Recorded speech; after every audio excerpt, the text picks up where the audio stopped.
Hi, my name's Alyssa. I'm with Stories and Spoilers, the podcast. I am so excited for this mini episode with a good friend of mine. Their podcast is all about books to film adaptations, as well as so many fun things.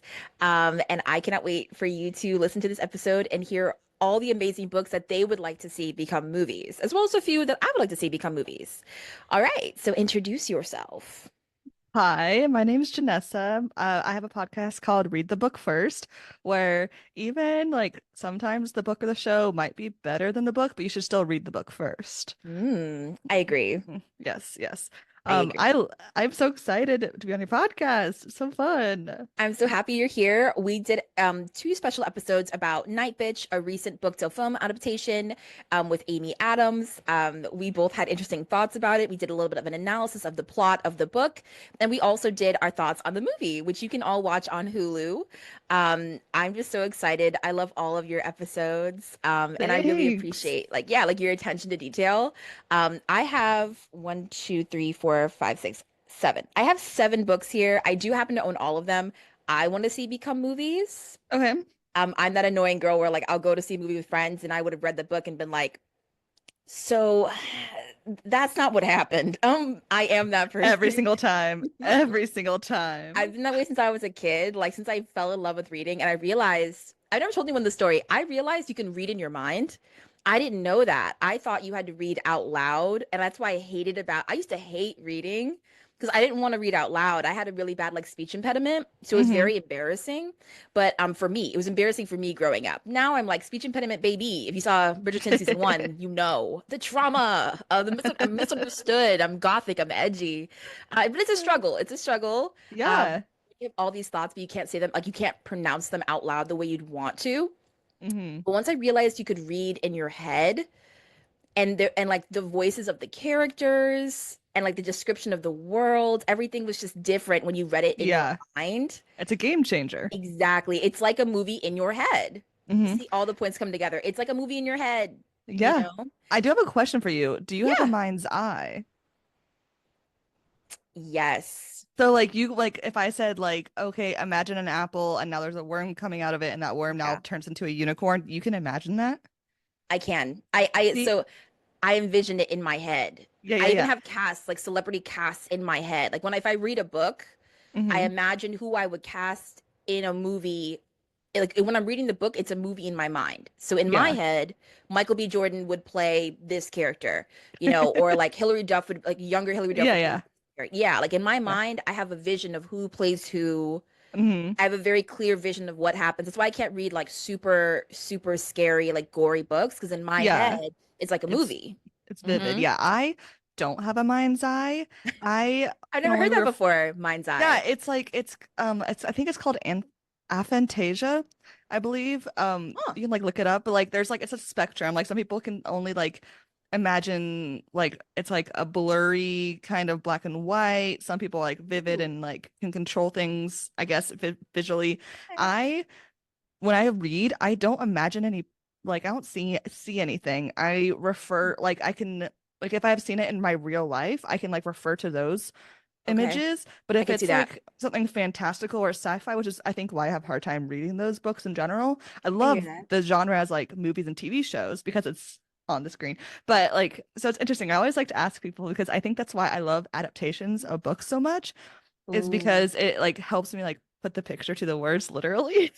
I could I could see there are some descriptions in my head that I really need them to be detailed. So like there's a few books I have on my like I have with me that fall more into the contemporary genre, hmm but they have fantastical elements. Like there are certain things that like it wouldn't necessarily happen in the real world. Like maybe they wish for something. Like they're like, "Oh, I wish this would happen," or like I wish I had a Yeah. sign. And then something would happen. I'd be like, "Okay, that's a little bit more fantastical, but the hmm story's still rooted in reality." Sometimes those books for me are like if my brain is building a movie in my head, if it's a fantasy, it's like I'm doing cardio. Like my brain is working really hard. Yeah. And Yeah, if it's yeah. like a contemporary romance, I feel like I'm like speed walking. That's how I My feel. brain's more relaxed. Yeah, like Yeah. No. I can imagine this. Yeah, I Yeah. can imagine that. Yeah. Yeah, I'm just so excited to dive into some like some books that you've read where you're like, I would spend the $20, which is what it is now, single tier, Uh-huh. to see a movie in theaters or to, pay the Netflix subscription or the Hulu to see this Mm-hmm. on screen. Yeah, all these movies are all these I wish they were movies. All these books will be adapted or like put in the show notes below. So I'll list all of Janessa's books. Am I saying your name right? Did I say that Yeah. right? Awesome. Yeah. Okay. I will list all Janessa's books below, as well as the books that I would like to see adapted to screen. And we'll just kind of jump into it. And maybe we can like switch between like you mention a book and then I'll mention a book, or Sure. we can do your full list and then my full list, whatever you're comfy with. Let's do back and forth. I Yeah. have only five though. So if you want to Okay. go first that way, it like Sure. ends up nice. Sure. Okay. Yeah. So, okay. So I'm reading one right now. And I'm Mm-hmm. sorry if you hear like an alarm in the background. Someone in my house is cooking, so it's probably an alarm of some sort, like a anyway, Be our fire fine. alarm is very sensitive, like everything in this house. But a book that I'm currently reading that I see the movie in my head, once again, rooted in it's a contemporary book, like a contemporary romance, but there's a lot of like it feels like a modern fantasy. The love story, the way they speak, the chemistry. For me, this definitely could be seen as like a modern like fairy tale. So I would like to see A Love Song for Ricky Wilde by Tia Williams adapted to the silver screen. I'm doing a full book talk, which is when I do like a non-spoiler and then a spoiler element. This book is a pretty long audiobook. It's like a 12-hour audiobook. It's Oh pretty long. wow. But I wanted a physical copy because it's so good. I've heard great things about that. It's on my TBR. It's Yeah. like it's high up on there. It is good. It is good. This is my first Tia Williams book, and this book follows a young woman who's kind of trying to branch out from her established family. She never really felt like she fit in. And she's a florist and she's very quirky. Like she plays music for her plants and she has a lot of fun facts. And she has social anxiety, so it's a little difficult for her to make friends and to date. And she ends up meeting a older woman who recently lost her husband, and she's like, you can rent out my brownstone. This is set in New York, and you can have your florist shop downstairs. Best of both worlds. She's really starting from scratch. One thing leads to another, and she meets a mysterious man in a garden in New York. And that's when we meet Breeze and we learn more about his life and his relationship with music. But it's in the past. I'm talking in the past. And she's in the present. And we don't really know what the bridge between them right now is. And Hmm. it's very interesting. And I want to keep it at that. I would recommend everyone go into this blind, but I would say if this became a movie, it would definitely have heavier moments because it does touch on racism and it does touch on like emotional abandonment from relatives and like the complex relationship between like a mother and a daughter and like vulnerability and love. It is really good though. I could see like Ryan Coogler, the director of Black Panther, because he's so good at like emotional movies, or like Barry Jenkins from If Beale Street Could Talk. I could see either one of those directors taking this on because I feel Hmm. like they could dive into that like emotional element. Yeah. I could see them doing that. The Also, I'm a depth big movie needed. buff. So I may have a few directors on my mind that if this became Love. a movie, I could see that happen. I could see them directing it. So I Yeah. also have a celebrity cast who I made visuals for, that I'll post on my Instagram, for who I could see playing these characters in my head. So yeah, that's my Fun. first pick. I wanted to go in strong. So Yeah. yeah. My first pick is also a romance. Ooh, I chose Get a Life, Chloe Brown by Talia Hibbert, one of my yes. all-time favorite books. All of the Chloe, like all the Brown sister books, and I think they all should be made into rom-coms. Ooh, But specifically the first one, just because I love Talia Hibbert. Everything she writes, I I did gobble too. up. But like, I Yeah. love Chloe Brown because not only is it good, like fat representation because we don't Mhm. have that enough in rom-coms and movies, No. but also it's really good chronic illness and like it shows the way she writes about chronic illness and what Chloe Brown is dealing with. It like shows the isolation part, the self-isolation and society like isolation there's a duality there and accepting help doesn't make you weak. There's a big aspect of it and I love that series and I think those would kill at the box offices. I agree. Yeah, I and it's agree. British, like a quirky British rom-com. Come We haven't had one in on. so long. Like I'm talking like The Holiday, like Love Actually, Bridget Yes. Jones. Like, yes, that's what I want. Yes. Ah, When I think of the male love interest for Get a Life, Curly Brown, I always imagined oh my gosh, he was in One Tree Hill. He was the blonde guy. Chad Michael Murray. I could imagine Chad McElmurray Dreamboat. as because he's supposed to have like a motorcycle. He's supposed to have a heart of gold. He's misunderstood. So He's like a golden retriever, kind I of. could imagine Michael Murray as that character. And Yeah. I if I had to cast Chloe, and she's curvier, I could see the girl from Glee.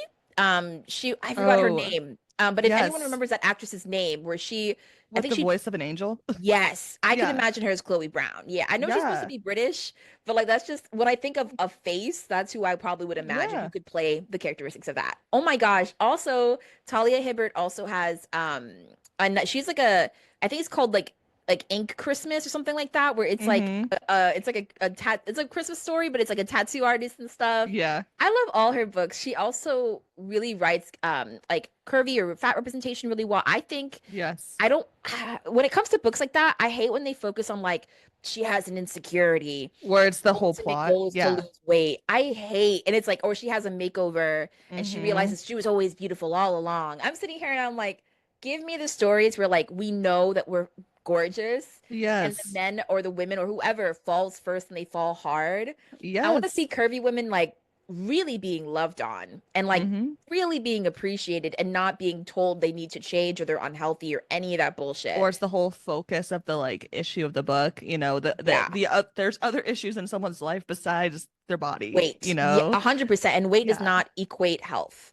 You can be exactly. a curvy person, you can be fat, curvy, whatever people like, what word they like to use. For me, the body, I feed my body because it takes care of me. I'm not trying to punish Absolutely. myself. Yeah.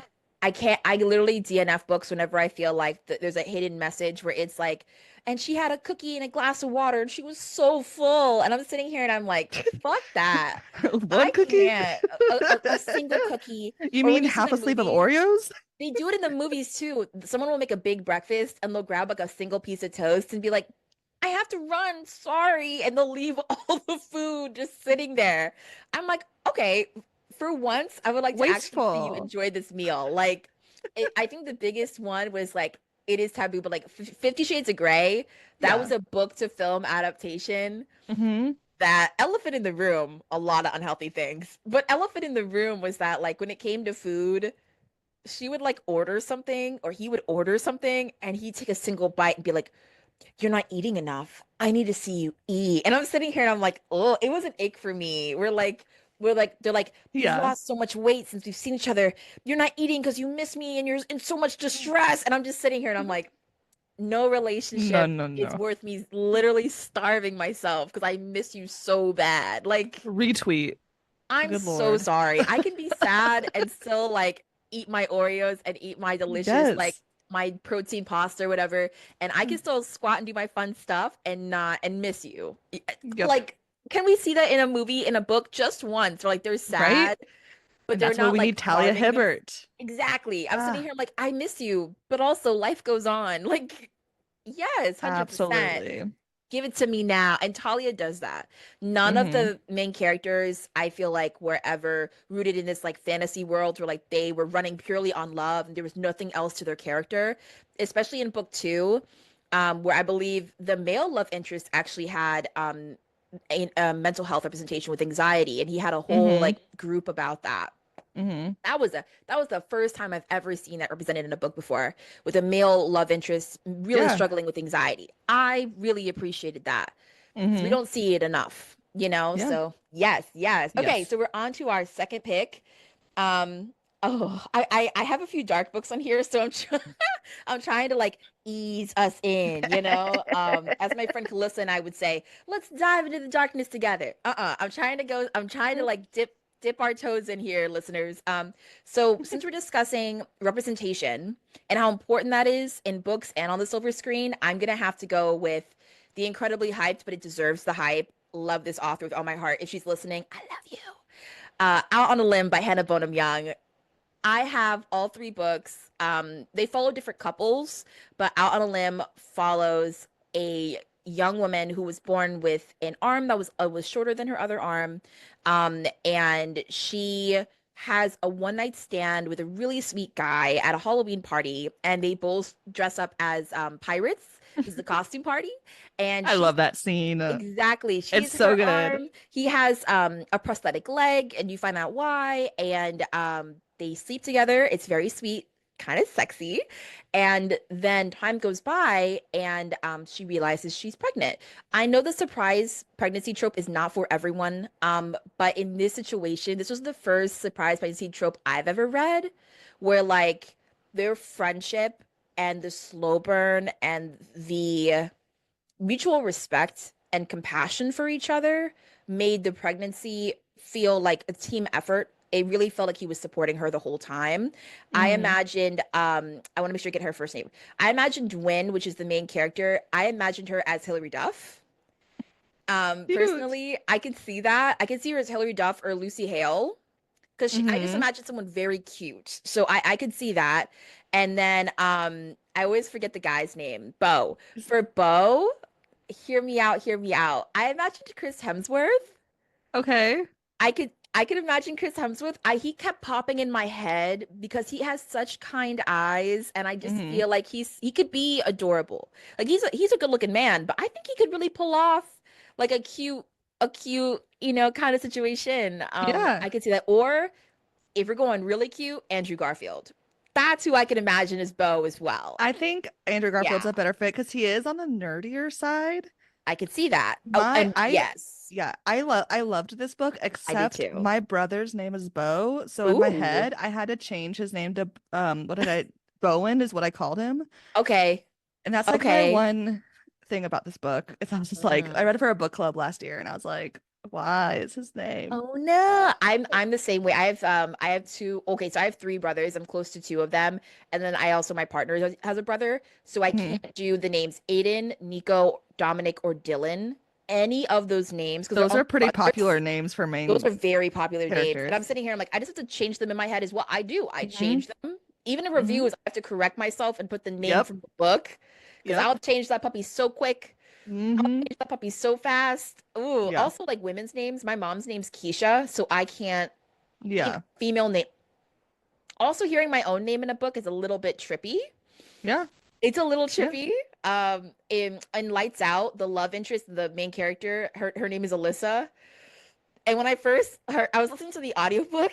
I don't know if you've seen those memes on Instagram where it's like they're cleaning dishes and then you just hear like, good girl, blah, blah, blah. And you go, Hmm.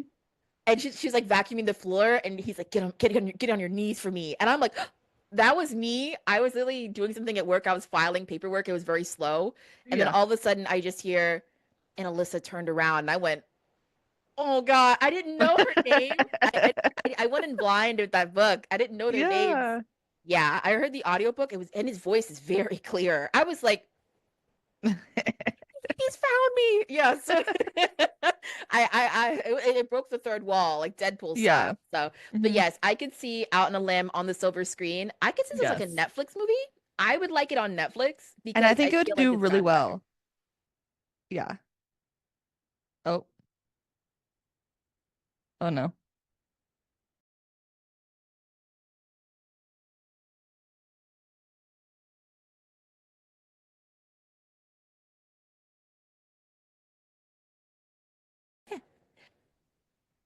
All right, Okay, so cool. what is your second book pick for Um, book to screen adaptation you'd like to see? my second book pick is An Absolutely Remarkable Thing by Hank Green. This is a Ooh. like sci-fi slash dystopian slash speculative book. It's how he wrote, it's his way of like trying to write a fictional book about what it's like to experience going viral online. It's about Mm. this girl who is walking around, I believe it's New York City, and she comes upon a huge like metal statue, um, and then and she's the first one to record this and put it online because it's like just weird, and she's like, What the hell is this?" and puts it online, and then they Yeah. like pop up everywhere around the world and are there for days and days, and it's like a weird thing, and then like stuff ends up happening, but she ends up becoming like super famous because of this, and it Ooh. affects her like whole life. But it's a good sci-fi, like it's very light sci-fi, um like it could happen in our world. Yeah, I like But that. yeah, I think it would be a really, especially, like with we've had, lots of people talk about going viral on YouTube, and then we've had the whole TikTok thing. So like, I think it'd just be a really good book for like the modern times that we're in, especially with like the AI conversation too. The book doesn't really talk about AI, but like you could add it, I could in the see that. movie. Who would you imagine like if you like saw a cover for the movie like oh it's coming out, who would you Hmm. imagine playing the main character? The main character, she's like a quirky, like bookish girl. Hmm. Um, I maybe it's just because I love this actress, but Amelia Clark, or yeah, who plays Yes. Daenerys, right? Yeah, Yes. I Yeah. love her. Ooh, or So I Me just want to Before see her You. more. She was Oh great in yeah, Me Before You. she She has a very was. expressive face, and I like that Yes. about her. Yeah. Like her, it's her. I don't know if it's her eyes or like her I eyebrows. I think I it's her eyes and love it. eyebrows. Yeah. Yes, she feels Yeah. so memorable. Okay, cool. Hmm. I like your picks. I like that you're Hmm. going from genre to genre. All right, I'm also going to go from genre to genre. Okay, so oh my God, all my books are contemporary. Oh, anyway, so you know Fun. what? I have a few books on here that are I don't own them, but I want to own them. So I'll Hmm. mention a series. I've only read the first two books and I really love them. I'm going to mention the Mead Mishaps series by Kimberly Yes. Lemming. Yes, if we're gonna go into I want to go into fantasy. I'm gonna have to go with that. The first one is That Time I Got Drunk and Saved a Demon, and then Hmm. the next one is The Time That I Got Drunk and Needed a Love Potion at a Werewolf. That's book two. Both books can be read standalone, but they do work as a series because the characters know each other, so it's fun if you read it in order. I want to Hmm. read the third book this year, and I have an episode about both books, non-spoiler and spoiler talk. When I tell you it's one of my favorite romantasy books, there's adventure, there's romance, there's spice, there's humor. It's set in like a really cozy like cottage town, which I like, which is fun. And they also have black curvy women as the main characters, which is also great. I feel like it's very rare Hmm. we see that in fantasy. Yes.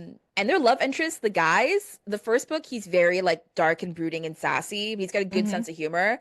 And the second book, he's more like a Timothy Chalamet, where he's very like Hmm. kind of skinny but quirky and funny, and he doesn't take himself too seriously, and he's very flirtatious. And I like that in the love interest. I like them to kind of either super dark and like I am the darkness, or I like when they're very like golden retriever-esque and like they just love so hard. I have two Hmm. forms and that's it. And that's all I want. So yeah, so that's a fantasy series I would like to see adapted onto the silver Yeah. screen. Be it, I'm always going to vote Netflix because I liked it to be very accessible, but there Hmm. are a few books that I would like to see on like the big screen first. And Hmm. yeah, that's one that I prefer on Netflix personally, you It has know. a nicher audience in the book world too, so I think I it would make more agree. sense. I've read the first one, I loved it. I'm reading the second one next month with one of my book clubs I'm in. I'm so Yeah. excited.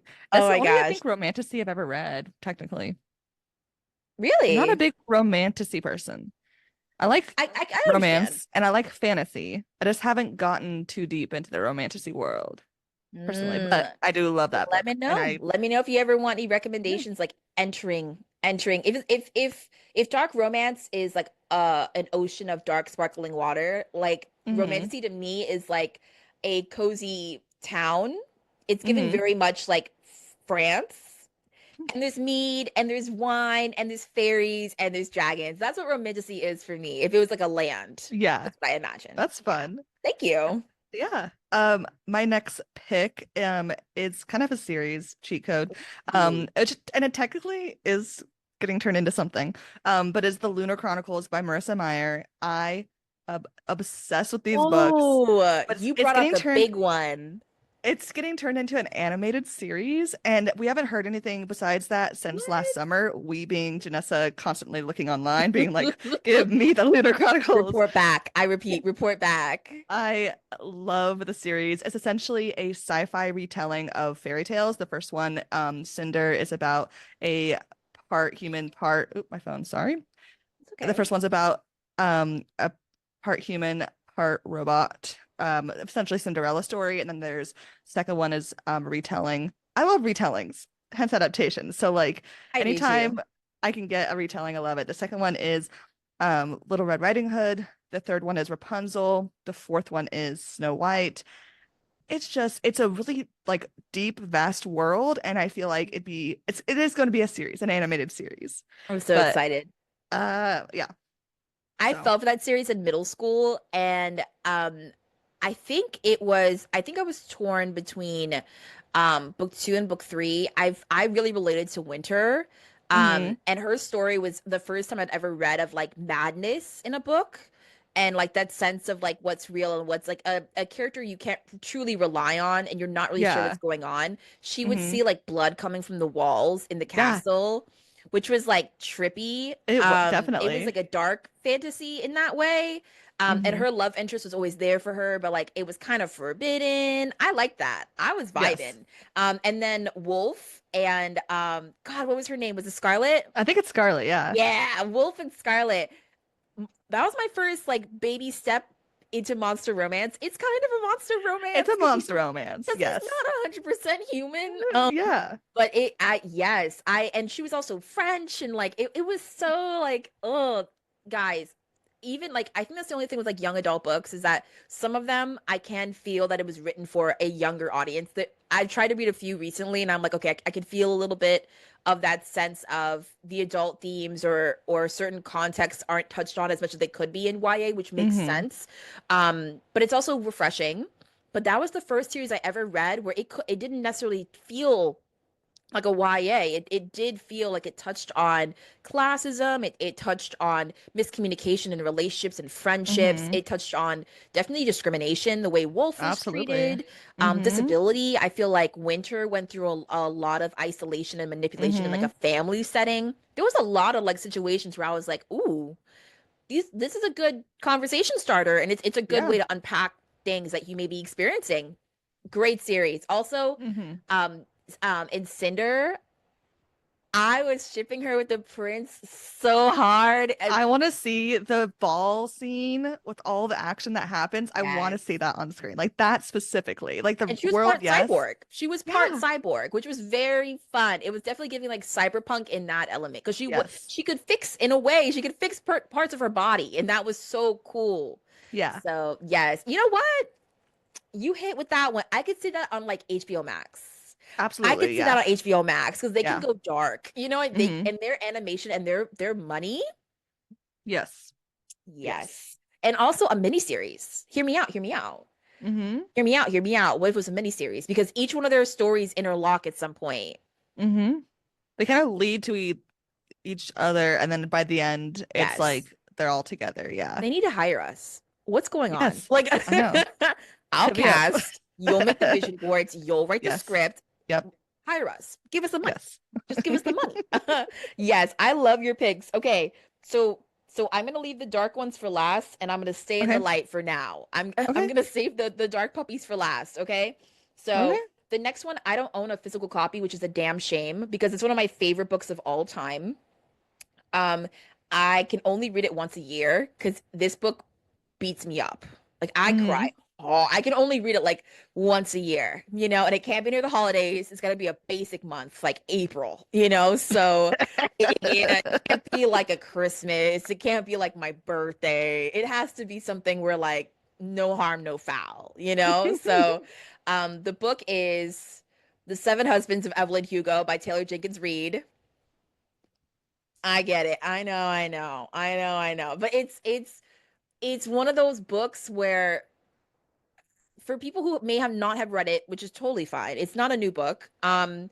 A young reporter is contacted and she hasn't written anything big before. She's contacted to interview pretty much like a Marilyn Monroe, Elizabeth Taylor-esque actress who was a sexy icon, who was known for her major films, and who has kind of disappeared a little bit.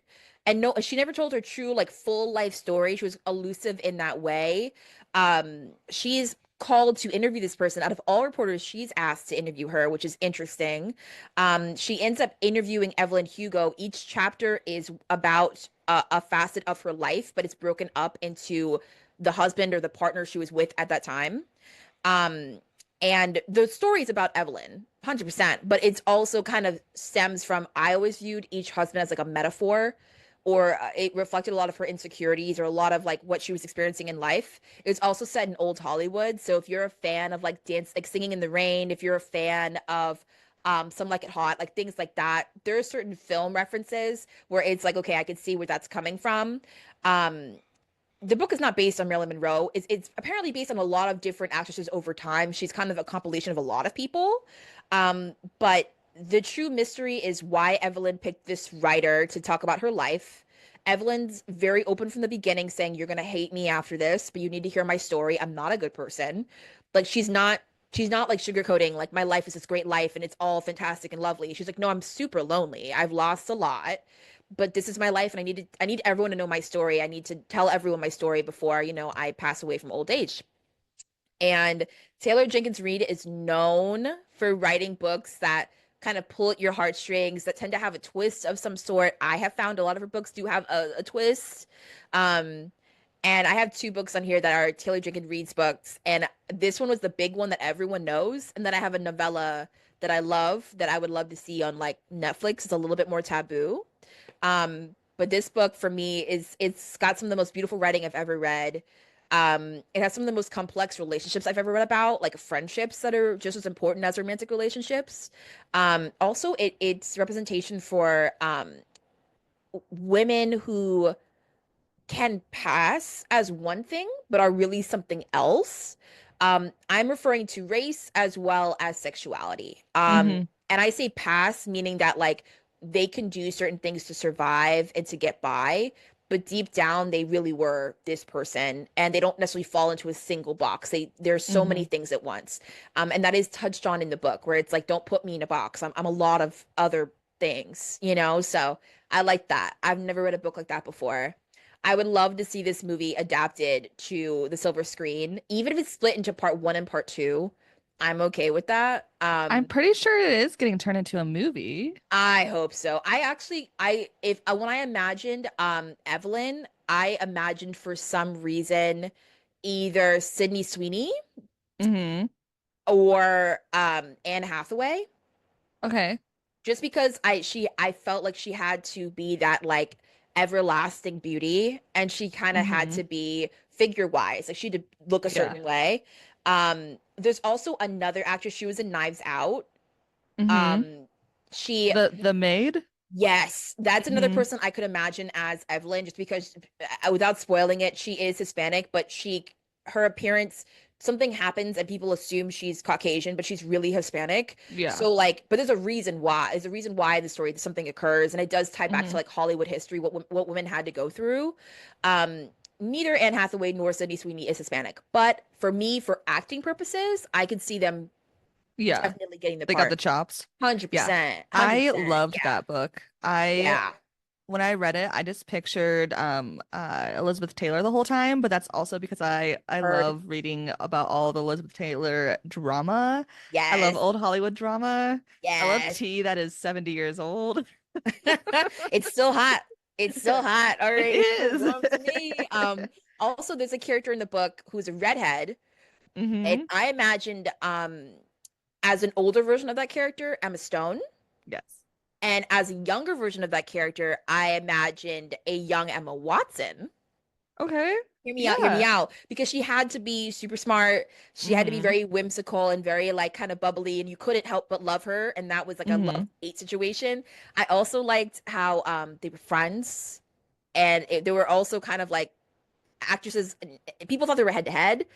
I Yeah. won't say too much, but I've always been dying to do like a spoiler talk about that book. It's just that it always makes me cry. Like I can't. It has to It's be so good. yeah, it's a strong book. Like if books were alcohol, this book's tequila. Like it's coming for you, man. It's coming for you. A lot of my other books were like, oh, this is like a sweet tea or like a mimosa. This book's tequila. Okay, it's gonna sucker punch you. Ah, you're gonna have to call out of work the next day. Like this book is tough. It's for the big girls out there who aren't afraid to get hurt. You know, the little life girls. If you're out there, you hear me. A book I will never read. Sorry, It's too long. too traumatic, and too long. But Seven Husbands of Evelyn Hugo, I would like to see on the silver screen. I do want to own a physical copy of it. I'm just scared because I know if I own a physical copy, I'll read it again, and I'm not mentally ready. So Yeah. yes, but I would love to see that on the silver screen. I don't know if I want it on HBO Max or on Netflix. I think it really should be in I theaters. think it should be a big movie. Yeah. I think it should be a big movie. So, and all Yeah. the husbands, I would love to cast all the husbands like on a Mm-hmm. post. That That'd would be be so fun. fun. Yeah. So yeah, maybe we should do an episode about it someday. Who knows? When it comes out, we should do an episode. So yes. Yeah. Yeah. So what's your next book? My next pick, technically again is another series because again, cheat Okay. codes. But it's the first book in the series is Dating Dr. Dill by Nisha Sharma. This is another romance Ooh. series. Again, kind of like Chloe Brown or um the Hannah Boehm Young book. They're like you can read Yes. them kind of in like any order, technically. I've seen this book around. That's another Yes. fun. I've actually seen this book around. Yeah. These three books, I love them. The series is called If the Aunties Were Shakespeare. So Ooh. they're all retellings of Shakespeare plays, so they're adaptations already. But they all have a different play. Dating Dr. Dill though is kind of a like um her parents are pushing her to get married because she's getting older and like, in traditional Indian families, once you get to a certain age, it's like uh why aren't you married? Like I said, like it becomes even weirder thing than like in American culture currently. But she has like this like frenemies to lovers situation with this doctor who does an advice show. And it's so fun. The spice is good. Each The second book has a plus size character, and I Ooh. love that. But second book I think is my favorite of the three. But then the three girls are best friends, and their partners Aw. are also best friends. So like you see them on each other's books, and I think it just be a great series, and we can get some like more representation for different types of people from around the world and different types of love story. I love these books. They're so I good. love that. This sounds Yeah, cute. I yeah, might need to add they're this to my fun. TBR. Hmm. Hold up real quick. I might need to add this to my TBR. Okay. Yes. I hear you and Yeah. I appreciate you. Nisha You know what? Sharma, she's great. There's an actor who I'm already when you said so I've seen the cover of this book. So Hmm. I'm like sitting here and I'm like, okay, brain, let's start sprinting. All right. Yeah. So if I had to imagine the love interest for the first book, I'm tossing my money in the ring. Priyanka Kapoor. Priyanka Kapoor Jonas. Yeah. Beautiful, amazing, acting chops, I wonderful. Yeah. my brain just stopped working and I had his name. Oh, one second, a cat's on the counter. One second. It's okay. Cat's up.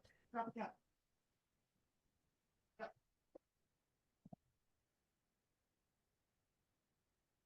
We've had her for 4 years and she just now 2 weeks ago discovered she can jump on the counter. She said, a whole new land. This Yes. is my home now. Dave Patel, I remember his name. Dave Patel is one of the most I was thinking the attractive same people on person. this planet. I don't care who he plays. The What's internet's one of the boyfriend. Yeah, I don't care what love interest he is. He just needs to be one of those love That's interests a good because man. he is so beautiful. That's a good man right there. Yeah. Did you see him in the Modern Love?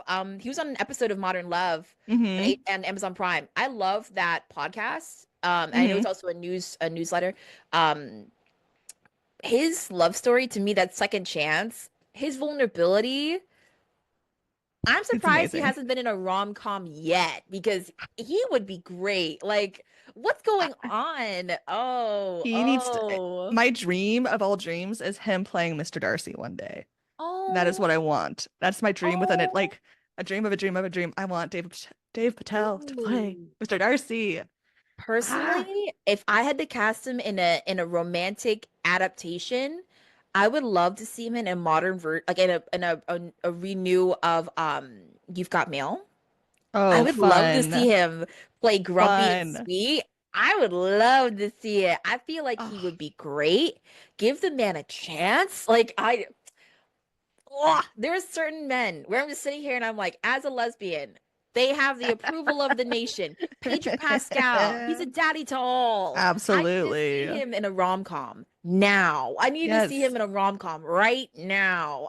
They're chasing the Oscars, and one day Come on. they'll turn around and give us rom-com lovers Come on. the attention Yeah. we deserve. I feel like Arthur when he's got his fists like rolled up. Yes. I'm sitting here and I'm like, I'm fighting for my life. Yes. So I would love to see that.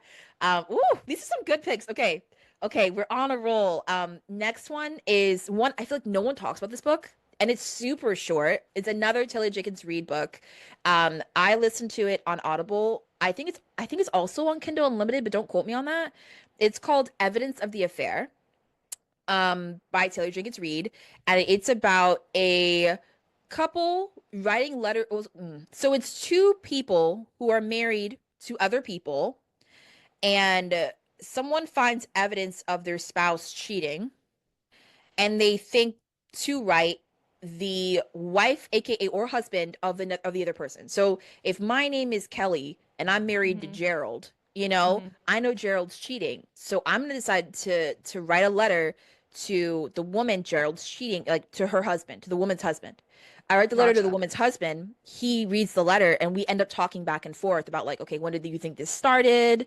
Um, at first they're upset, but over time, throughout the letters, you come to find out that they begin to fall for each other.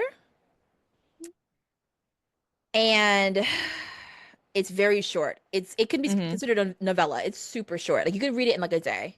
Hmm. I listened to it as an audiobook. I'd highly recommend that because the characters' voices really immerse you. It almost feels like a voicemail, like voicemails between two people a little bit. It feels like Hmm. that.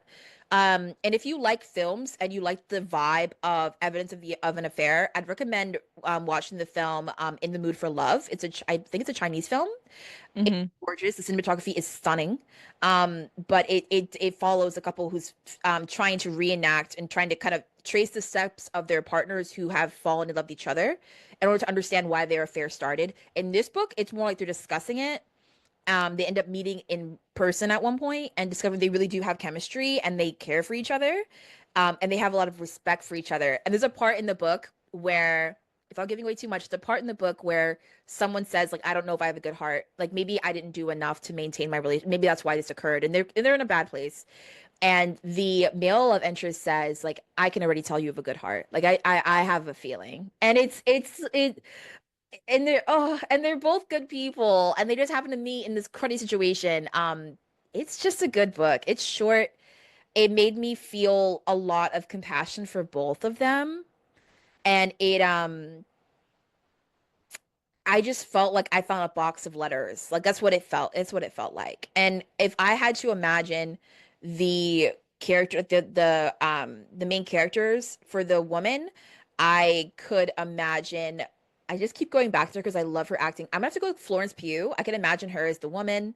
I And love her. then yes, and then as the man, I think I had this I've always wanted to see them on screen together is Bill Skarsgård. I would love to see Bill Skarsgård as the husband and playing a softer character. He seems Yes. to be very like kind of He's looking at doing the himself. monster thing right now. Yeah, I need him. I need him. I would like him to be a little more soft spoken, kind of like a librarian, very quirky, Yeah. very to himself. And then Florence Pugh's character was the one where it's like we used to have fun, but I've been taking care of the kids and A, B, and C, and I feel like he doesn't see me anymore. And he kind of is very, no, I see you. It's just such a good Yeah. book, and I wish more people talked about it. I do, but I know it touches on cheating, which is tough for some people, Hmm. but it is like a second chance love for these two people. Yeah. I would love to see that on Netflix or on Hulu. Hmm. I I would love love the Skarsgård boys. All of me them. too. Love They them. play horror, they play bad characters, like mean Hmm. people very well, but I would love to see them play like sweeter, Yeah. softer characters. I would love to see Hmm. that. So yeah, that was Yeah. my next choice. All right, so what's your next choice? My next choice is a historical fiction book called The Smell of Other People's Houses by Bonnie Sue Hitchcock. This Ooh. book takes place in the 1970s in Alaska. It's a YA book, technically, and it follows three or four characters. It's been quite a few years since last read it. But it's one of my favorite books of all time because she's from Alaska originally. So when people write about Alaska, I'm from Alaska originally. So when people write about Alaska, they usually aren't from Alaska, and it's like this weird fictional place. I'm like, y'all have never set foot there. But she's from Alaska, so she writes it well. Okay. Um, but all the characters, they live all over the state, and they're all teenagers, like almost coming of age kind of age group, but they all have different like big events happening, Mm. and all their lives end up it's one of those stories where they're all separate until the very end, and suddenly like they're all like all these little um clues throughout it all make sense, and they help each other Ooh. out, and it's so good. I think it would be a great limited series, Okay. just like 5, 6, 7 episodes, and that's it because it's quite a short book. It's probably under 300 pages. Oh wow. Yeah, it's so good. It's one of my all-time favorite books. And I've lent it out, so I didn't have it on my shelf. I was like, friend, read this. Heard. I Your own loaned out I books. loaned out my favorite book to a good friend of mine, and I'm just waiting to get it back. And it's a special edition, and I loaned it Hmm. out, and it's got all my annotations, and I was like, I trust you, buddy.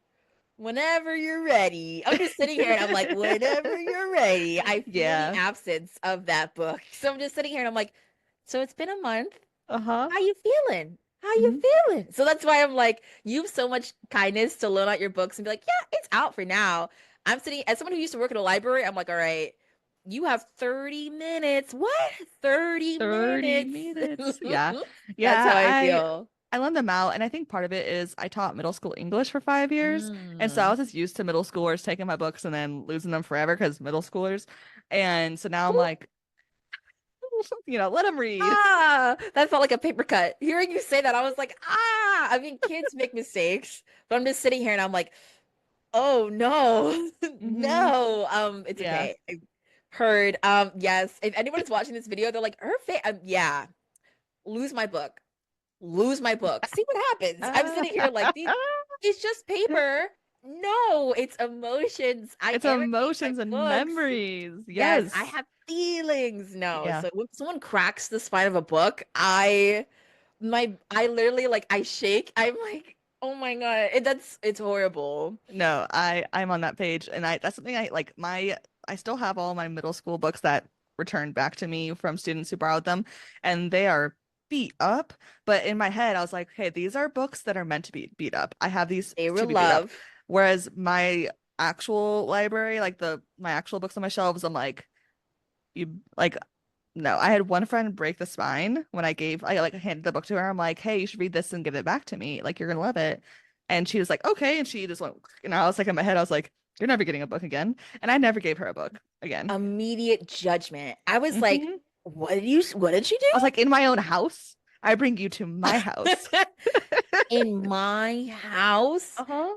Okay, okay. If we're gonna go into like how dare you, if we're gonna go into thriller, I'm gonna go with The Guest List by Lucy Foley. This is one of my favorite whodunit thriller, twisted. Wish more people talked about it. There are heavy, there's definitely trigger warnings. There's some pretty heavy things that are discussed, but it's important to the twist of the story and it's important to like the murder plot. Hmm. So the guest list follows a couple who's getting married on a island. They're one of them is a famous actor and the other one is famous for like an online newsletter she has, very Goop-esque. Okay. And each chapter is from the point of view of the bridesmaid, the family friend, the bride, and like a few other people. You know from the very beginning someone's dead on the island from the wedding. You know someone is deceased, but you don't know who it is. And then you kind of get to hear from each person from each person's perspective in the book, and it hops, which I know can be confusing for some people, but it all ties together really well. It was one of the best twists I've ever read. It was one of the darkest twists I've ever read. There was a character who was always in the wings, and I was always kind of like, this book gave me the same feeling Knives Out gave me, where Okay. I was kind of just trying to follow what was going on, and I was very Hmm. caught up, and I was very invested. And it reminded me a lot of like an Agatha Christie mystery in a way. Hmm. But it also had like modern elements of like technology, social media, and the way that that can impact people's ability to date, bullying through social media. There was a lot of things that all tied together over a series of years, a lot of horrible things someone had done, and they thought no one was ever going to do anything. And something catches up to them, And you're thinking like every person at the wedding had a reason to hate this person. And you're like, why would you go to their wedding? There's reasons. There's reasons. And you're sitting here and you're like, who's going to get the revenge? Any of them. Any Mm-hmm. of them could have killed this person. I did a full book spoiler talk, non-spoiler talk about this book last year because I had to talk. It's been like 4 years and I still remember the entire plot to Dang. this book, bro. Like that's how good it was. I was like, oh, someone put their neck into this. And I was like, someone really cooked in here. You know what I mean? Like Mm-hmm. someone really tried to blow our mind. It blew my mind. And I casted everyone in my head like to a T for this book. I would love to see this done on Netflix as a limited series, and I would like to see it done by Mike Flanagan. He's the same director who did Haunting of Hill House and Haunting of Bly Manor, as well as Midnight Mass. I think he does character development really well, multiple characters, multiple stories, and they all tie together. This book would need that to be adapted properly and for the murder to make sense because it takes when this person dies, you hate them and you need to hate them, you know? And I imagined I am the murderer has to be someone you wouldn't expect, and I needed that. And that's all I'm gonna say. And if I had to say a big star who would have to be cast in this movie for it to make sense, I would really, really need either Meryl Streep or oh my God, the woman who was in Sound of Music, Oh, Julie Andrews. Julie Andrews. I would need either one of them to be Mm-hmm. cast in this miniseries because that's how important this Yeah. character is. Oh, I would need it. I would need it, and I would also need a curvier man cast in this show, and he doesn't speak that much, but Mm-hmm. he's very important, Mm-hmm. and it's important he's curvy. And he gets his comeuppance. Yes, he does. So that's all I need. So yes, I would need the guest list by Lucy Foley adapted yesterday. And I wish more people talked about this book Mm-hmm. because it's one of the best thrillers. I have yet to read a thriller that has made me like drop the book and be like, Mm-hmm. "What do you mean?" And they're like, "This is what I mean." I'm like, "No." They're like, yes. So I'm just I need another book that's gonna make me feel that way. And in all these years, I have not found a book that has left me that way. And it's just Yeah. crazy. I've yet to find a book that's made me feel that way. And that was my and that's my thriller. That's my thriller. That's my murder mystery. Boop. So yes. What is your next pick? This is my last pick, and Okay. it's There by Tommy Orange. This is a literary fiction with like some historical fiction in there too. It takes place kind of over decades, but mostly like in what we would consider current times with like some flashbacks, I guess. Multiple different characters. They're all indigenous characters. It follows Ooh. them as they all prepare to attend a big powwow in Oakland, California, and all the characters have connections to each other, which is like one of my favorite like literary devices. Wow. It is Tommy Orange's writing is amazing. It's a very heartfelt book. It deals with in the 70s, there was an indigenous group of people who took over Alcatraz as like a protest. And one of the characters was a kid during this um, time period, and then we see her later as an adult, and see how that experience as a child affected her throughout her life. So that's a big part of it. There's like kind of like a mystery as you go, like very light mystery, nothing like intense, but the ending, like all the characters end up affecting each other during the very like the climax of the book. It's so Mm. good.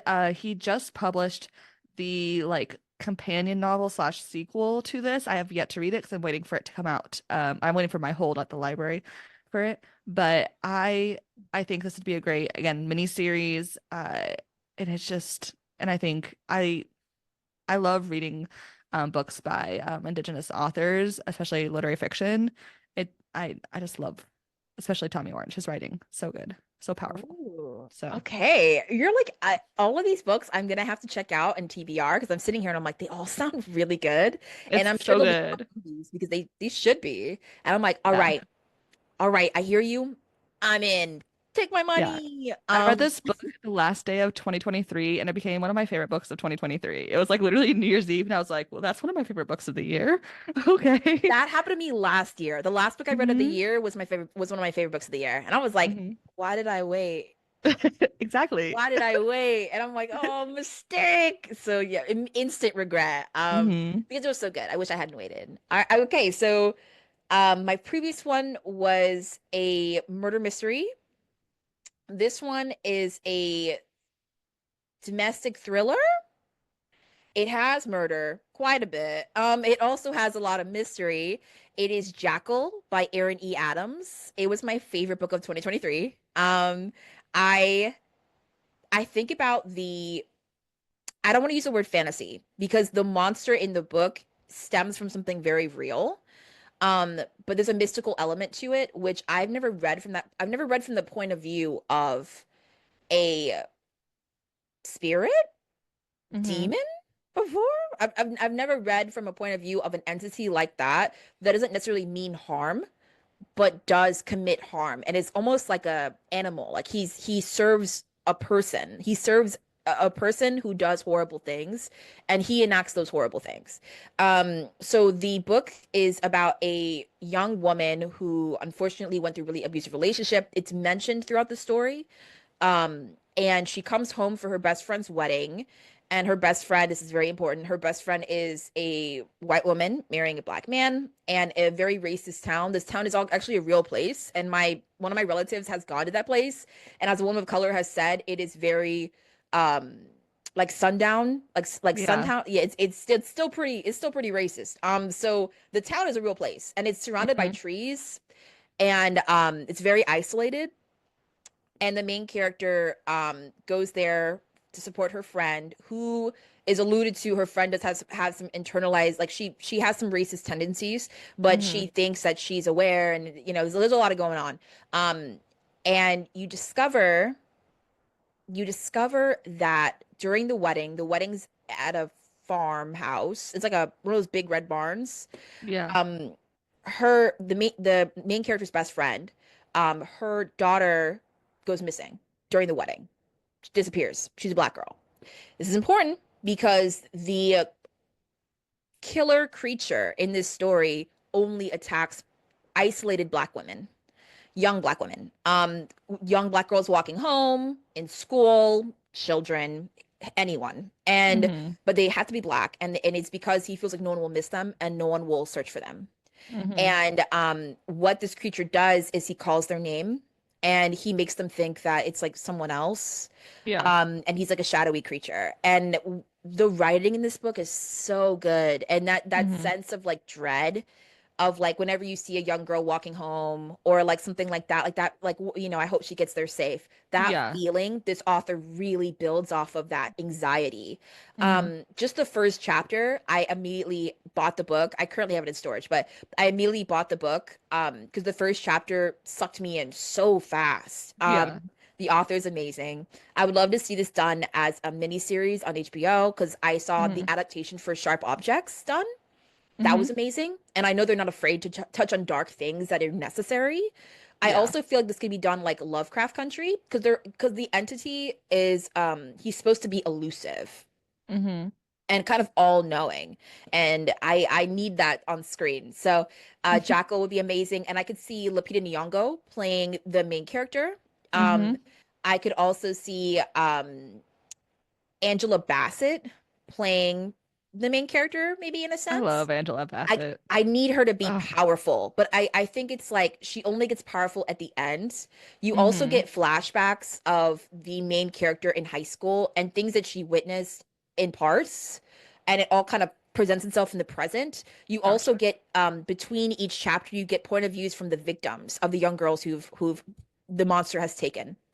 And you get like newspaper clippings and things like that. So it really builds on this has been going on for years, you know, and no one took it seriously until it happened to a girl who had a white parent who would not stop looking for Hmm. her. And it touches on racism. It touches on how law enforcement approaches things. It touches on how marginalized communities get pushed aside a lot.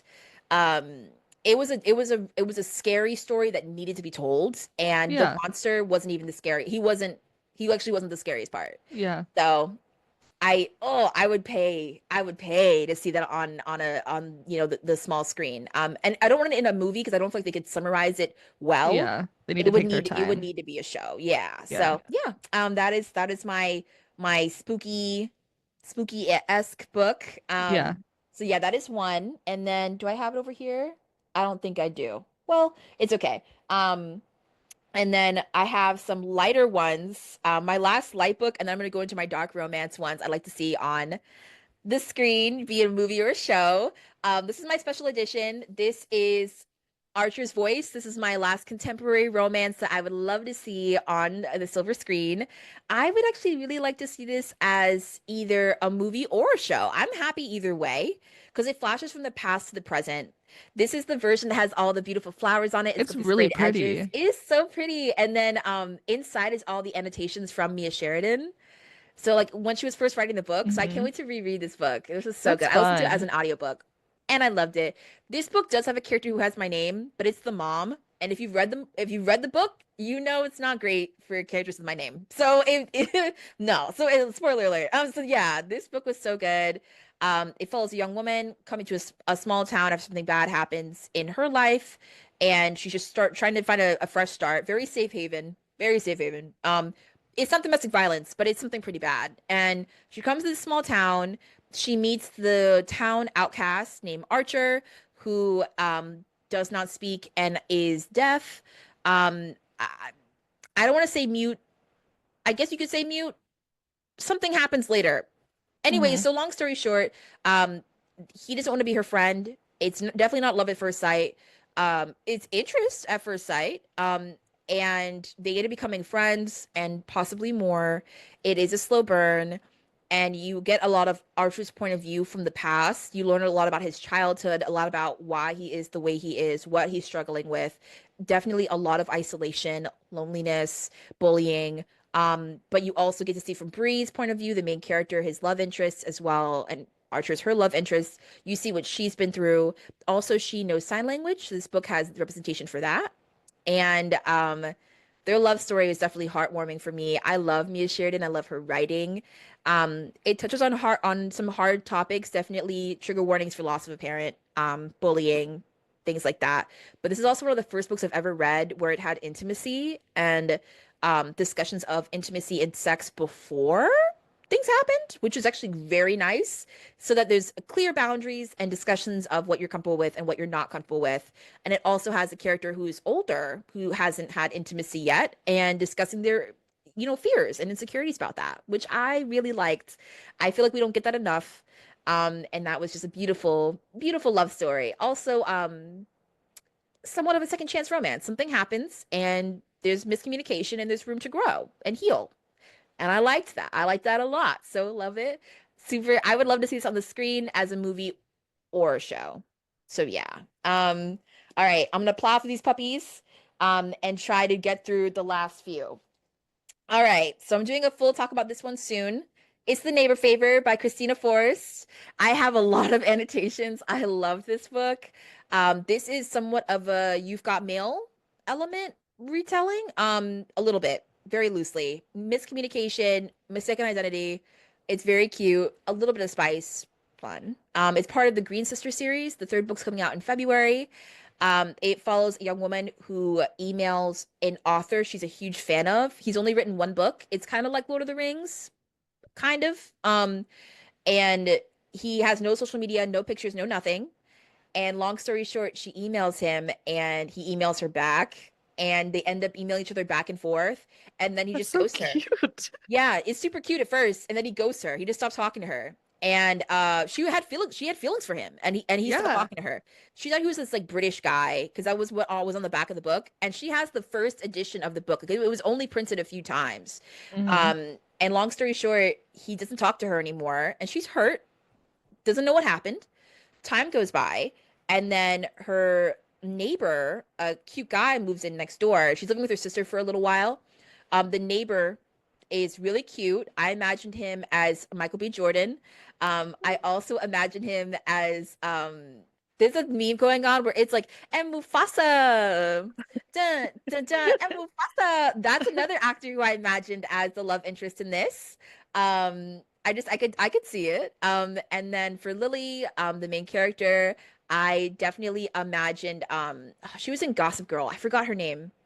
Dang, but there was an actress who was in Gossip Girl, the remake recently, and I could imagine her as Lily. She's supposed to be very bubbly and sweet and dorky and funny, but super shy. So I really related to Lily. So it was kind of hard to cast her because I imagined Hmm. Lily, and I just imagined I always swap the men sometimes for women in my head because I'm queer, but like if this was queer, I could totally imagine the girl from Black Panther Hmm. as the as the author. But long story short, the guy next door may or may not have a connection to the book and the emails. Fun. And he has his reasons why he did what he did. So he's grappling with the fact that he did something he should not have done, and he has a huge crush on Lily, and he's trying to figure out how to tell her. Oh, And there's also an older guy in this book who I imagined is Robert De Niro, who oh, has a crush fun. on another woman in the building, and he's trying to figure out a way to tell her. And it's super cute. Cute. So yeah, it's a very small part of the book, but I thought it was super adorable. Hmm. So yes, I love the neighbor favor. I would love to see this as a movie. I think it can be done in a movie. Just so fun. It's very cute. It's very cute, but it touches on some things that the male love interest goes through in his childhood. That is the reason he does not show his identity for his book, nor tell Lily who he really is. There's a reason. So some heavy elements on that, but it's communicated pretty quickly. My favorite part of this book is a scene with a bookshelf. Someone doesn't have furniture, and his love interest is like, "You should get a bookshelf." Immediately buys one, immediately builds one because he's like, "She told me to. I would do anything for her." His logic is so golden retriever, and I loved it. So I was like, "This man's lugging a bookshelf from IKEA all over the city. Like he's fighting for his life." So I loved that. So that was super cute. All right. All the cuteness aside, it's time to dive into the darkness, baby. All right. All right, Janessa, I hope you're ready. So, okay, we're diving into the darkness. All the books, this is how you know they're dark. All the Hmm. books are are black, baby. That's how you know they're edgy. All right. All the books are dark. All right. Plowing through them. Serpentine Valentine by Gianna Darling. A Medusa retelling. It is dark academia, a lot of trigger warnings. But it's so good. It's revenge. There's Hmm. a girl group on campus that beats up men who essay people. They're called the Man Eater Crew, and they're badass. You also have a little bit of a Cruel Intentions. If anyone's seen that movie and loved that movie, which is a Shakespeare kind of situation, a little bit of manipulation. This book has a character who is trying to make someone fall in love with them so they can ruin someone else's life, which is kind of like Cruel Intentions. Yeah. They have an ultimate plan to make them fall in love with them and make them sleep with them and then break their heart. That is the plan. But they end up falling in love with this person and realizing that that was a huge fucking mistake. So it's a super good book. It's very short, and I love Gianna Darling. She's one of my favorite authors, and I'm actually an ARC reader for one of her newest books.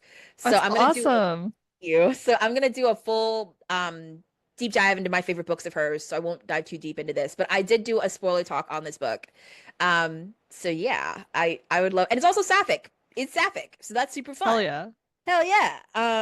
All right. This one has sprayed edges. It says, Oh, "I will wait forever if I have to." beautiful. Thank you. And this book is Pen Pal by JT Gessinger. This is one of my favorite paranormal dark romances.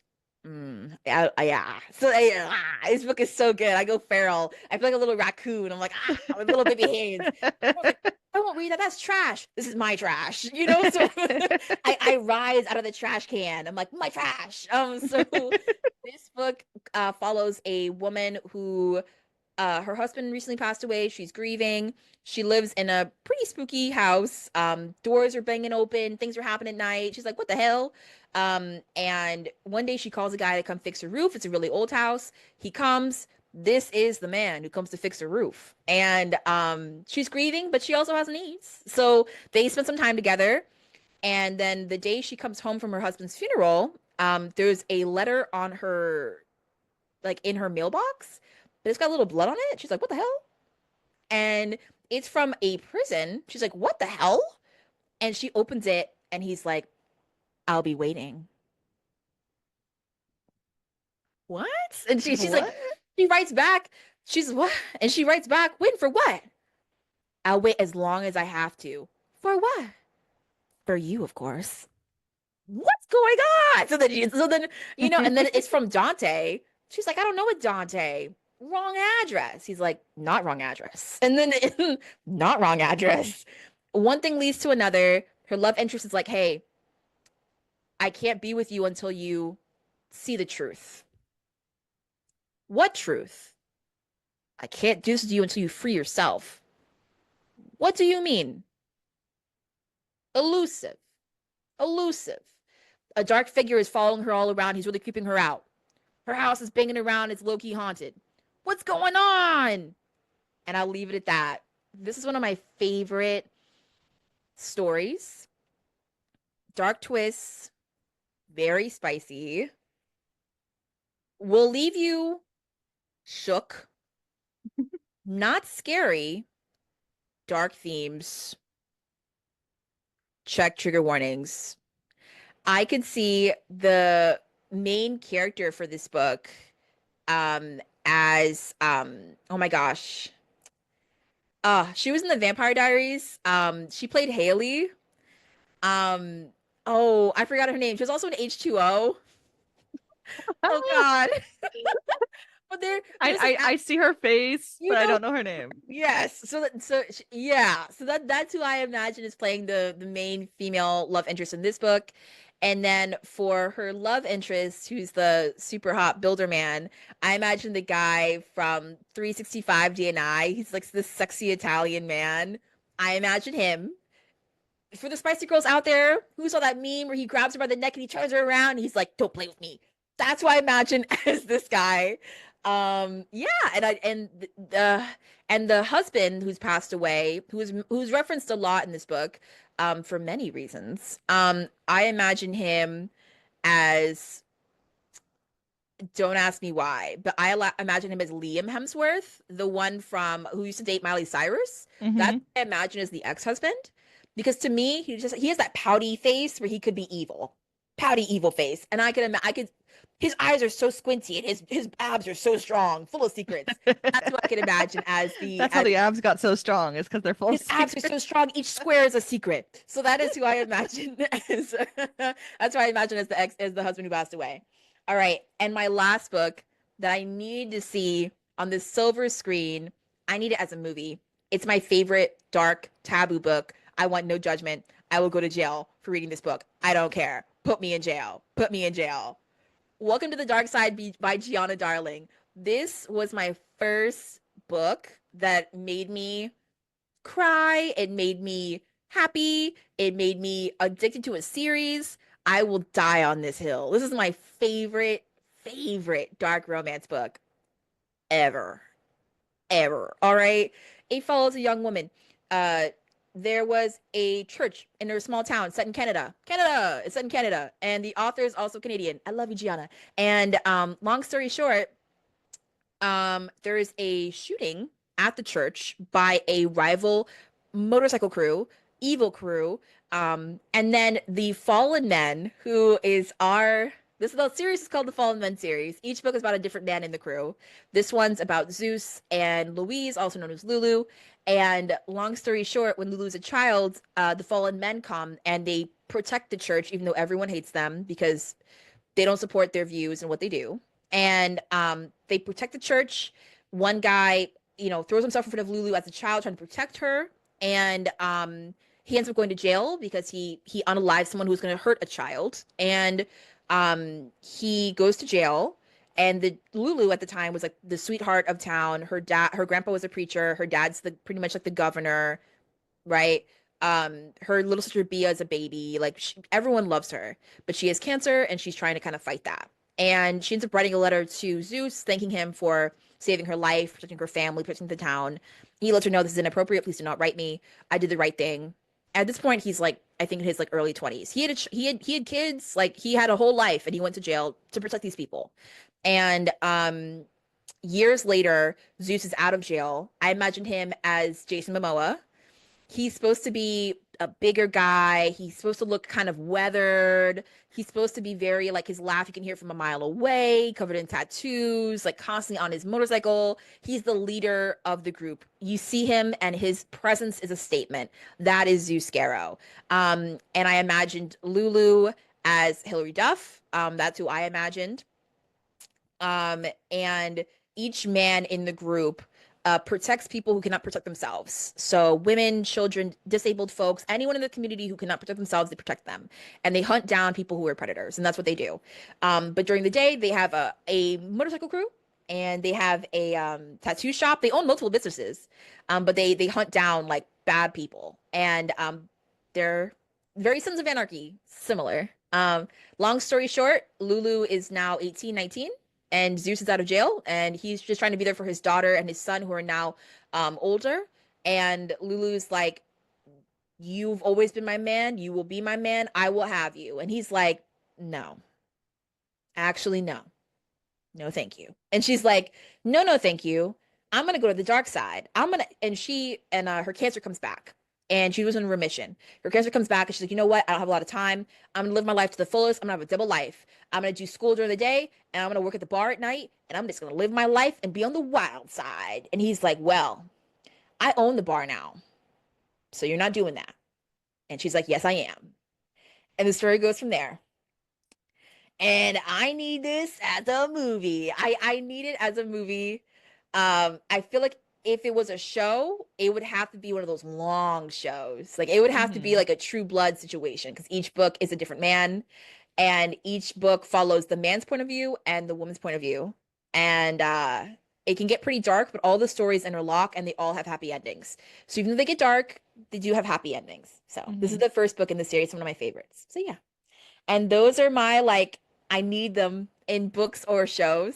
I love your books and I love your shows. I think they were so wholesome and fun. And I'm over here and I'm like, murder, motorcycles. It's all about balance, man. The yang to my yang, bro. Like, come Yeah. on. So I don't know. What's that movie where it's got Keanu Reeves? It's the Matrix and he's got the red pill and the blue Hmm. pill.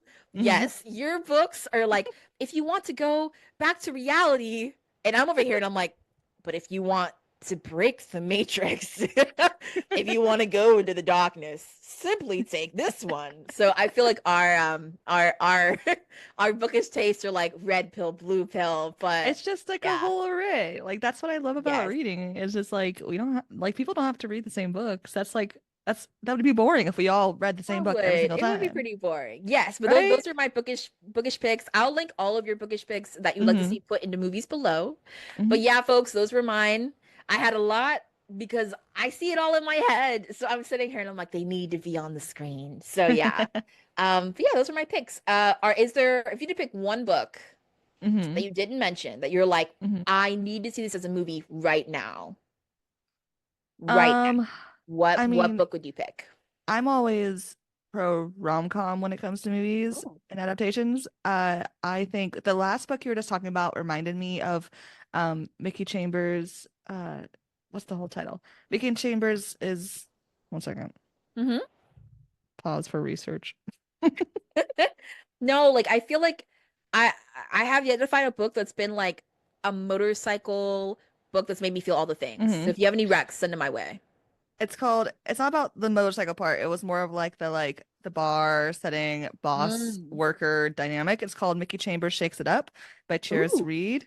I believe she's an indie author, but like this book was pretty big on TikTok or Book Talk like a year Oh. ago. It's another curvy gal. And she is balancing school and also wants to like live her life and like not necessarily like because she had like a near like she was hospitalized for a while Oh wow. and so she now that she is mostly healed she's like well I now want to like live my life to the fullest and then her boss is a widower and also hot Ooh. and it's fun it's spicy but also like rom-com and I think it'd be a really good book so Okay, Mickey Chambers Shakes It Up.